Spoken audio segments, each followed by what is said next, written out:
Stop comparing your level 1 with someone else's level 100.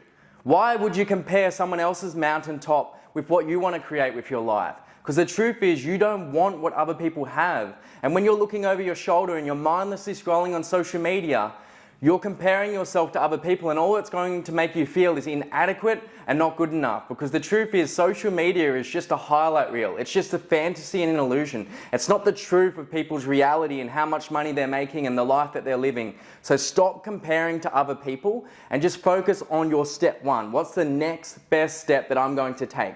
What's the next high priority action? What's the next high priority action? What's the next high priority action? And execute and implement on all of those things, and you're going to get a lot further. Because you've got to understand that someone else is level 100. They could be in the game for 10, 20 years, and it's just your day 1. So there's no point comparing to these people. Just focus on your own game, stay in your own lane, and just take one step at a time and take it each day as it comes.